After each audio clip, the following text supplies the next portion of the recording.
I suppose I will start at the very beginning. Chapter 1. Once upon a time, there lived Yu. Despite his unusual name, his life was hardly any different from others. It was an unusually usual day when he was getting ready to go to work. 2 hours of sleep. What a formality, he said to himself, glancing at his watch. He was used to working at night, just as he was used to never having days off. That morning, the buttons on his shirt were fastened faster than usual. This was not by chance. The tear-off calendar boldly declared Friday, April 3rd. It reminded him that there were only 3 work days before his holiday, and there was no room for mistakes. His room in a communal apartment was not very big, so it did not take him long to pack. Having got dressed, he quietly walked past the neighbors' rooms into the hallway. Somebody was snoring loudly in the furthest room, which caused Yu to smile for some reason. He walked up to the front door and accidentally stepped on a pile of letters. Picking up the envelopes, he saw his name on one of them. Yu automatically put it in his pocket and walked out. The thought that next Sunday, a huge stone would be removed from the entrance to the crypt of his existence by the power of labor legislation kept Yu going.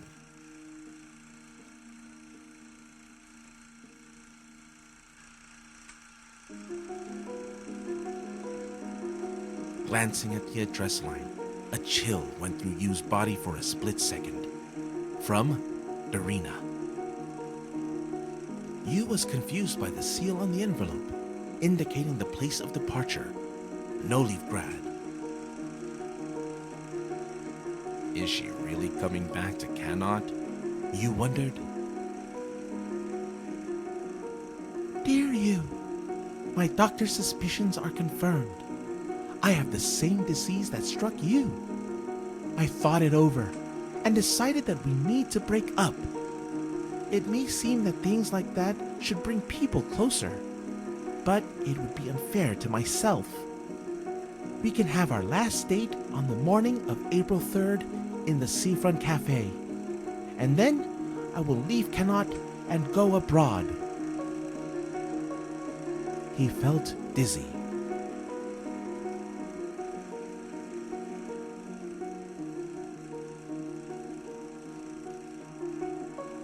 Although Yu suffered from excessive hypochondria, he really had an incurable illness. He clearly remembered the day when he heard the diagnosis. Since that moment, he stopped counting new birthmarks on his body. He seemed shaken up after reading the letter, but not surprised. He tried to squeeze out a tear to see if he was still capable of showing emotions. Alas, he just welled up a little. Yu decided that it was because he had drunk a large amount of coffee, which dehydrated his already dried up body. Approaching the seafront, he tried to spot Darina. It did not take him long to find her. There she was, at the cafe table. She probably had no clue how much he appreciated her starting the conversation. Usually, you are late.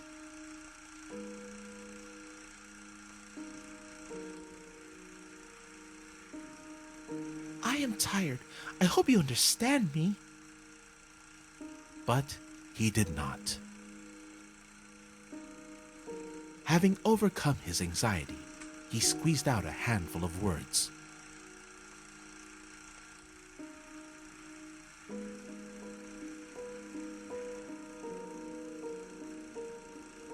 He seemed to be ready for such an outcome and did not hold a grudge against her. Nodding goodbye to her, Yu hurried to work. He was almost there when he saw his boss enter the office building. He took it as his personal failure, although his watch showed that he still had several minutes. Yu had barely got into the office when he noticed two male silhouettes behind him. He turned around and saw his boss and a man he had never seen before, a little further away. To avoid unnecessary explanations, Yu took a badge from his table and pointed to it. Yes, despite the fact that there was no live communication with clients, the work charter required to wear a name tag, probably to remember your name. Wow, that's a very unusual name. Nice to meet you. It is the only unusual detail of my life. An awkward pause hung in the air. The boss standing behind Frank frowned and cast a reproachful glance at Yu. Frank is our security guard starting today. Oh, we have nothing to. A security guard. Some of my important documents are missing. There are only two of us. What kind of documents? That I cannot tell you. You mean you suspect me? No, I do not.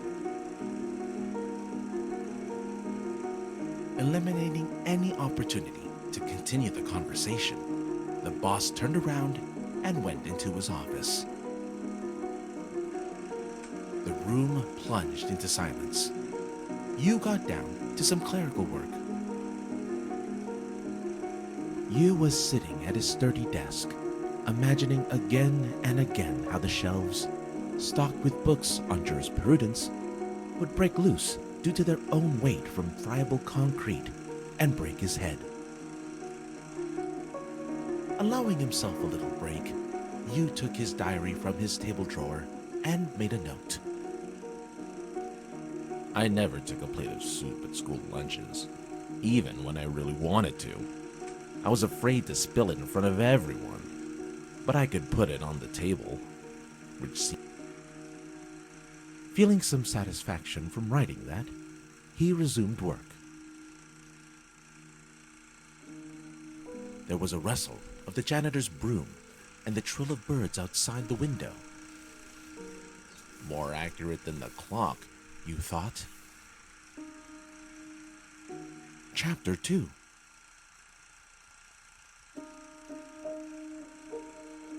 On the second day of work, every sip of coffee came out of his nose as blood. Covering his nose with his hand, Yu went to the restroom.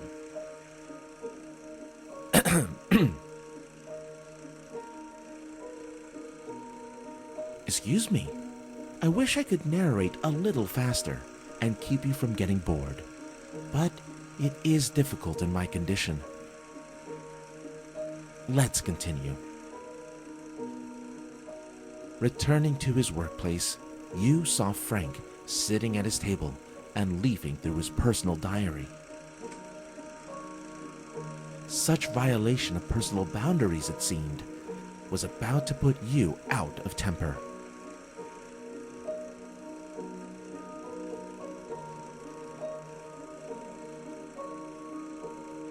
Give it to me. Here, take it. I was curious. In a moment, Yu hid his diary in the drawer of his desk. I am sorry if I offended you. The incident seemed to be over, but Frank's intrusive nature got the better of him. Can I ask you a question? Why does everyone in your notes die?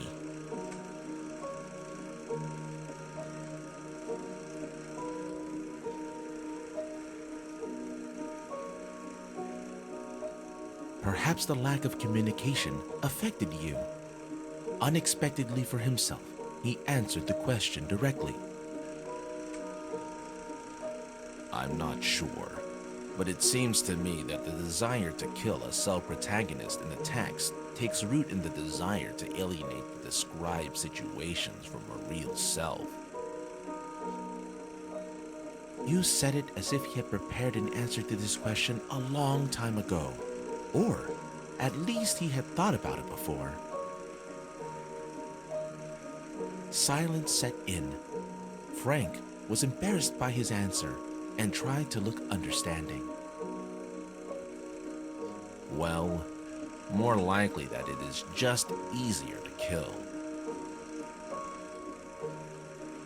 The office phone rang.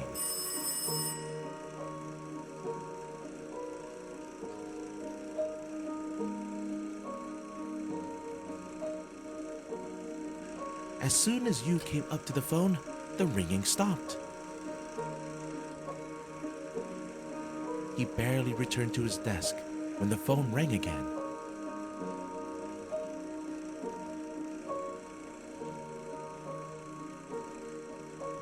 As soon as you came up to the phone, the ringing stopped. He barely returned to his desk when the phone rang again.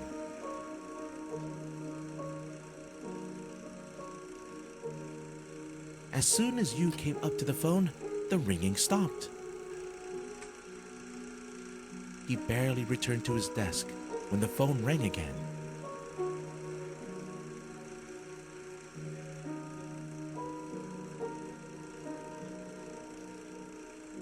The ringing bored into his skull. You was buzzing together with the receiver.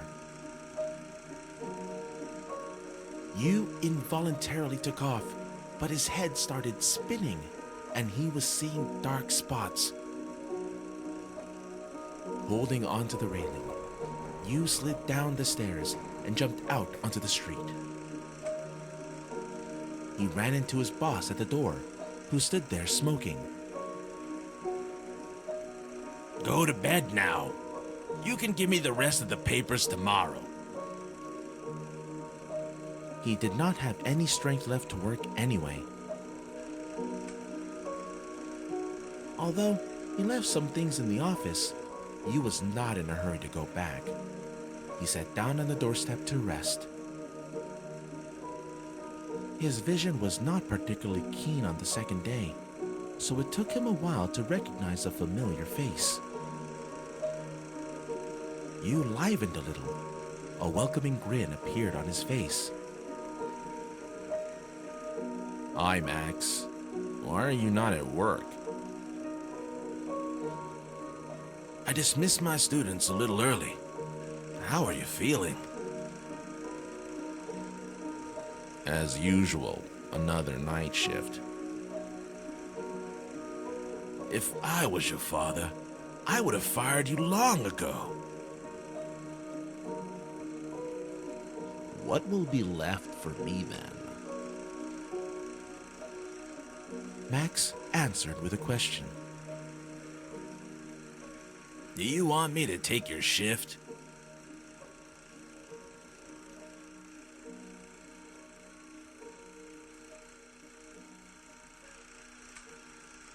No, thank you. You quickly said goodbye and left. He heard some painful coughing behind his back, and his lips let out a grin of satisfaction.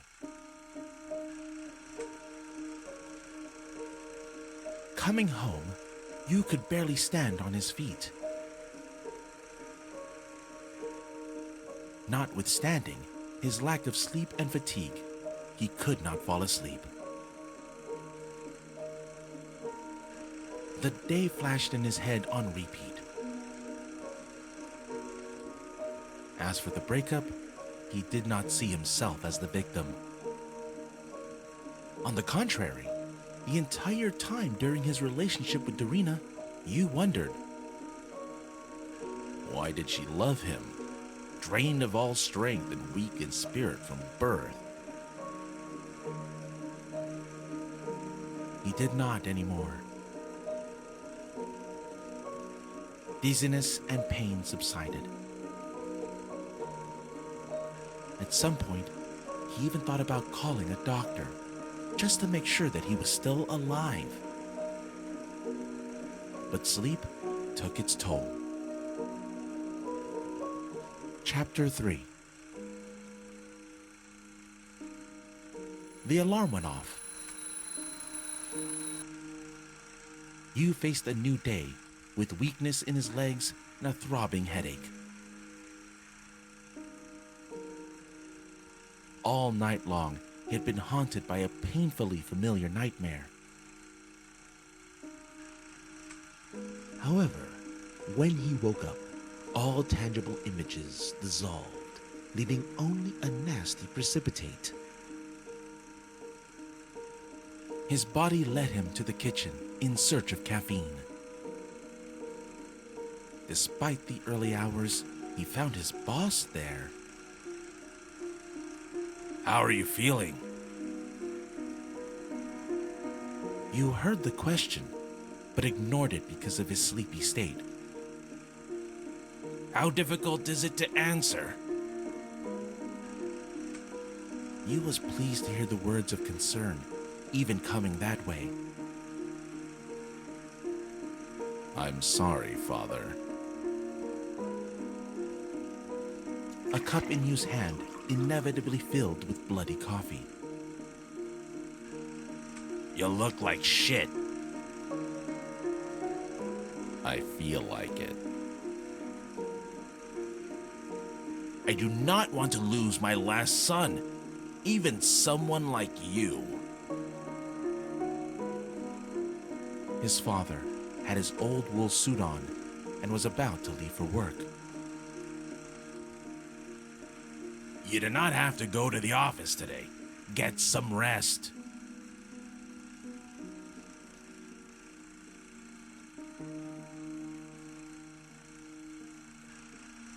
You did not tell anyone about this, but I am going to tell you confidentially. He believed that the disease manifested itself most fiercely when he went to bed. That was why you did not like sleep. His night fantasies became crazier with time.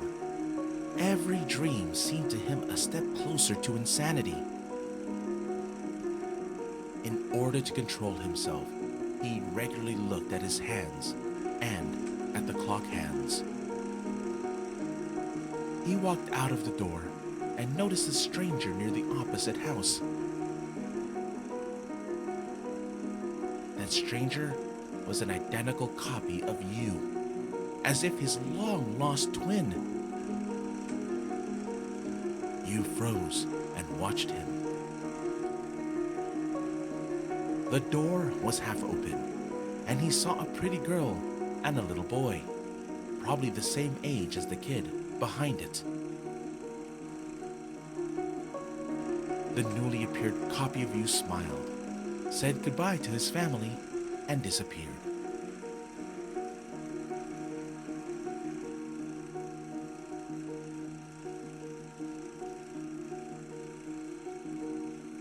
You decided to follow the imposter. He was filled with excitement and almost childish curiosity. Yu's assiduous attempts not to give himself away were unwarranted.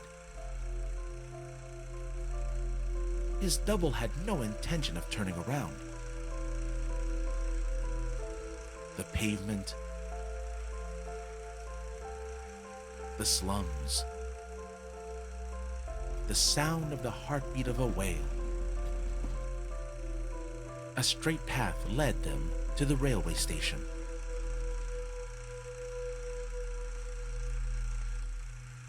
Suddenly, the second U turned back in the direction of the original, but the latter went unnoticed. The station was unusually empty. The double went to the counter and bought a ticket. You, without much hesitation, waited for a convenient moment and went up to the same window. I would like the same ticket, the same time. A heavy, apathetic cashier automatically held out the requested ticket without batting an eye. The ticket said 8 o'clock. The train was about to arrive. The double sat on a bench near the right track. You stayed at a distance, keeping an eye on him.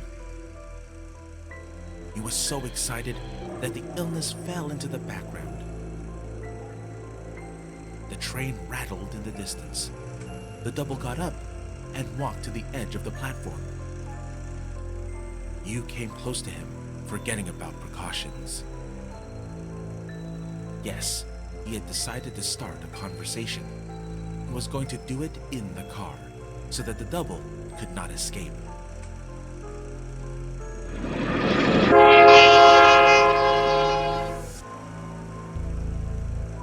Before you realized what was happening, the double threw himself under the moving train. You choked from horror. His feet seemed glued to the platform. Everything around him froze. In a moment, hysterical screams of eyewitnesses pierced the frozen air. How come he had not noticed them before? Somebody was killed! He pushed him! Get him! Train rattle squeezed out the last drops of sanity. Blurred silhouettes, impregnated with human justice, surrounded you. Is this the end? The alarm went off. You faced a new day with weakness in his legs and a throbbing headache. All night long, he had been haunted by a painfully familiar nightmare. However, when he woke up, all tangible images dissolved, leaving only a nasty precipitate.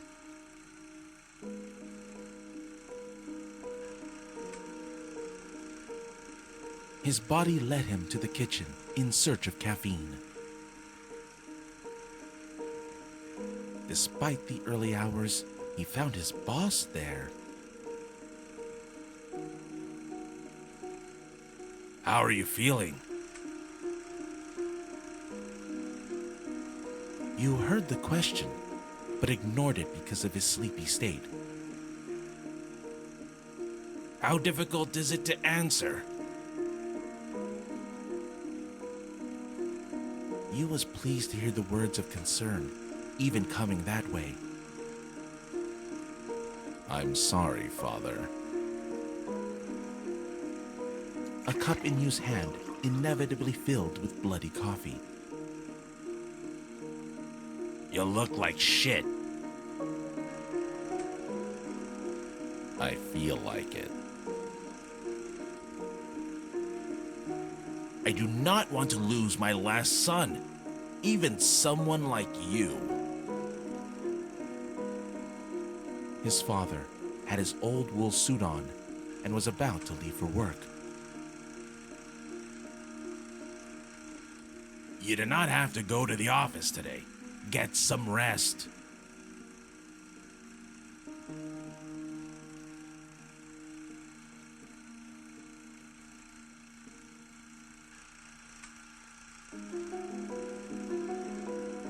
You did not tell anyone about this, but I am going to tell you confidentially.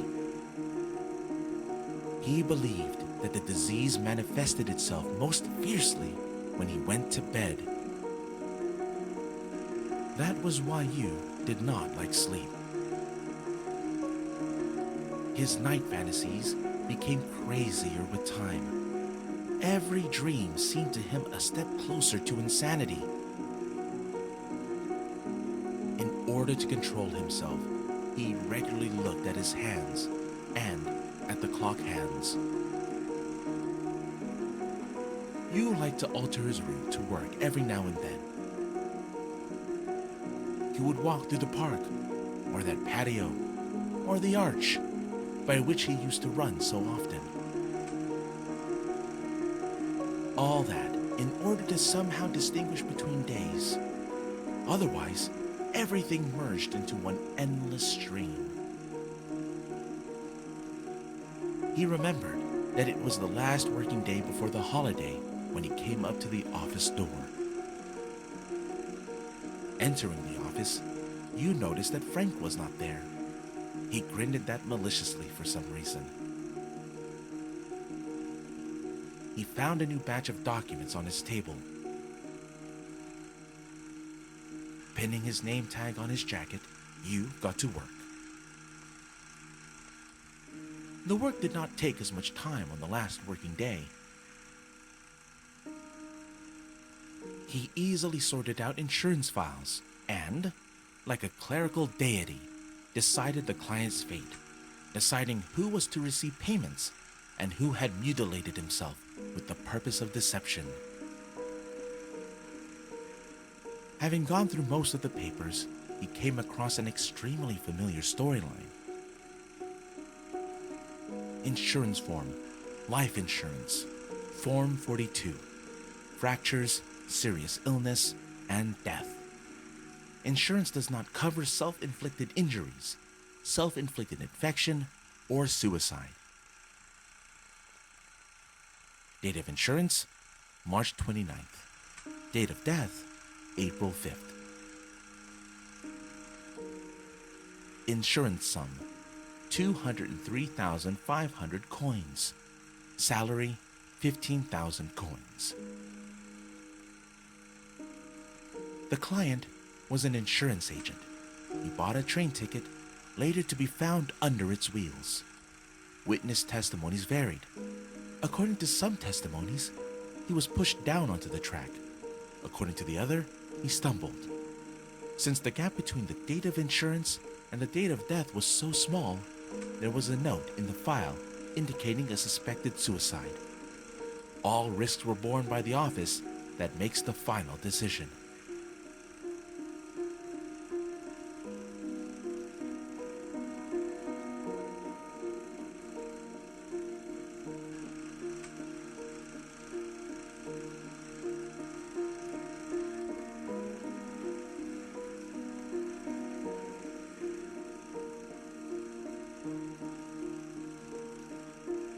You confirmed the insurance payout to his metaphysical colleague. What guided him when making such a decision? Did it evoke his sense of justice, compassion, selflessness, or maybe shame? I am sorry. No, you do not have to answer. You completed his work earlier than planned. Satisfied, he carefully unfastened his name tag and put it in front of himself. A confusing question went through his head. What's next? It was Yu's first holiday, and it seemed he did not even plan what to do during the long-awaited vacation. He took his time to clean up his desk and went to his boss's office. he formally knocked a couple times on the door and appeared before his father.